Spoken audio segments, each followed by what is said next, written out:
Ừ. Ừ.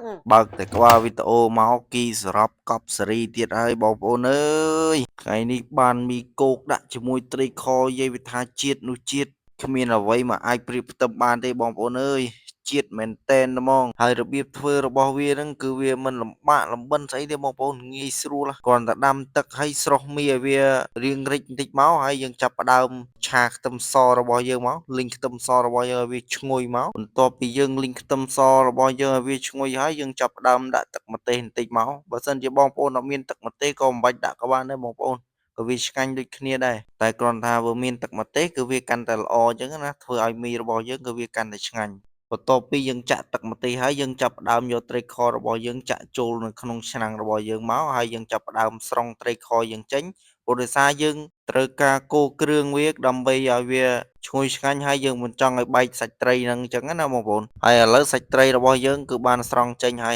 យើងចាប់ផ្ដើម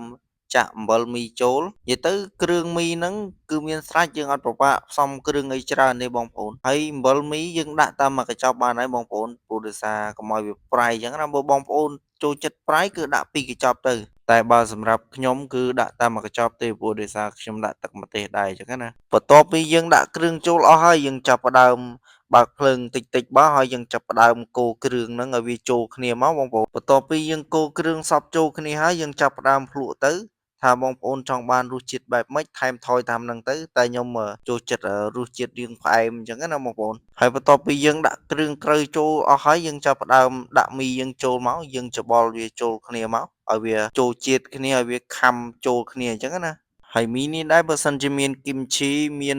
ពងទាចៀនមានហឹរដកកាន់តែឈ្ងុយឆ្ងាញ់អញ្ចឹងណាបងប្អូនហើយបើយើងមានបន្លែប្លុកបន្តិចទៀតមកវារឹតតែឆ្ងាញ់ទៀតហើយបន្ទាប់ពីយើងច្បល់មីចូលគ្នាចូលជាតិគ្នាហើយយើងចាប់ផ្ដើមចាក់ត្រីខរបស់យើងចូលមកបន្ទាប់ពីយើងចាក់ត្រីចូលហើយយើងចាប់ផ្ដើមចាក់ម្ទេសបើសិនជាម្ទេសនេះអត់សូវហឹរបងប្អូនអាចថែមម្ទេសហុយមកបងប្អូនម្ទេសហុយគឺកាន់តែឆ្ងាញ់បើដាក់ម្ទេសគ្រាប់វាអត់សូវឆ្ងាញ់ទេហើយឥឡូវមីរបស់យើងក៏វាបានរួចរាល់ហើយតោះមកមើលខ្ញុំភ្លក់ទាំងអស់គ្នាតើវាជាតិប៉ុណ្ណាដែរ